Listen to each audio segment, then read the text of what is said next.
Who here wants to be a millionaire? Alright. Quite a few people. Let me rephrase the question. Who here wants to be a billionaire? Alright, some ambitious people in the room. Now there are many ways to millions and billions, right? We've seen it. Warren Buffett, Ray Dalio, Oprah Winfrey, Kylie Jenner. But for me, the way I look at it, numbers is my way of reaching millions. Master of Ceremonies, Toastmasters, and guests. Good evening. Good evening. Today I present to you one question. But before I do that, do you all have a paper and pencil with you? Okay, very good. The question is this. It was developed by Mensa International on their Stanford Binet test. Now what this test does is, it tries to find the top 2% of the smartest people in the world.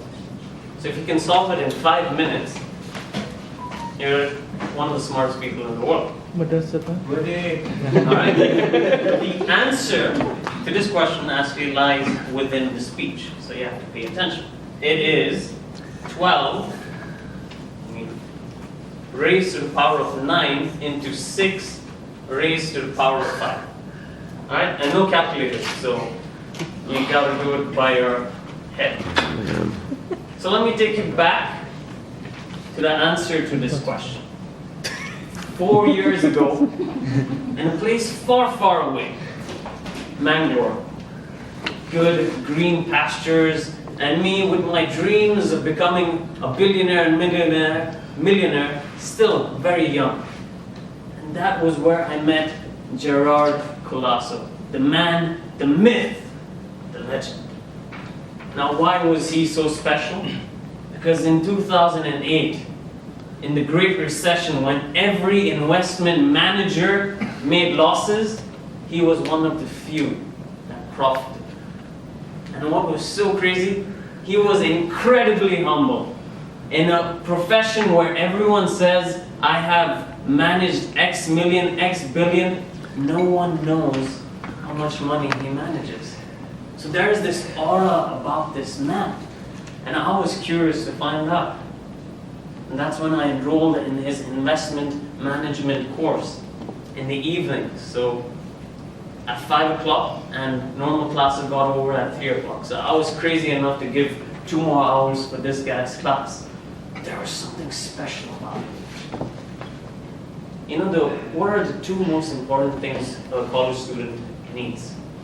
Grades and attendance. And money as well. But attendance, you need a 75% attendance to write your exams, correct?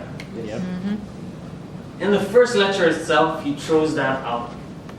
He says, to pass my exam, you literally just need to attend it. You don't even have to write it. I'll give you the notes, no problem. And if you're here just for attendance, don't worry, you can leave the class and I will give you the attendance. That was the last time I saw Gerard Colasso. No, I kid. I stayed and I listened. And I learned so much from him. From his classes on entrepreneurship, on investments, on learning from others' mistakes.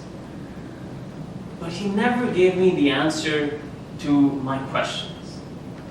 I always wanted a quick way to make millions, and I felt entitled after 3 years of working with him that I should get the answer to the millions and also to fame and fortune. But he never did give it to me. He just directed it to me. Each time I'd ask him, what is the solution? Is there a perfect way to make money in the stock market? And can you let me know? And each time he'd say, well, it's hard work. And if you're not interested in the financial markets, then probably you shouldn't be in it. Or doing CFA, or probably giving me a kind word when I really screwed up my final semester in college. He never gave me the answer to my question, but he guided me towards the solution. So for a person where I believe numbers was everything. He made me look at the problems I had in a different way. He asked me to introspect myself, ask myself, am I looking at life the right way? Maybe it doesn't need to be a numerical solution. Maybe sometimes it's the way we act, our attitude towards certain things.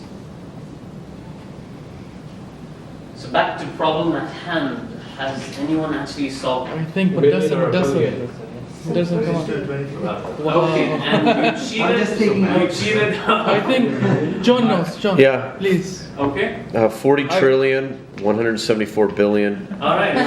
I taught him. Okay. Yeah, he taught me. Well done, John. What if I told you the question changed? All right. What if I told you the question changed? This wasn't the question. Right? The problem changes for each person. And if the solution to the problem really is the way we look at it. What's the 12th letter in the alphabet? L. And the 9th one is I. And the 6th one is F. And the 5th one is E. So the solution to our problems is really the way we look at life. We don't need numerical problems necessarily.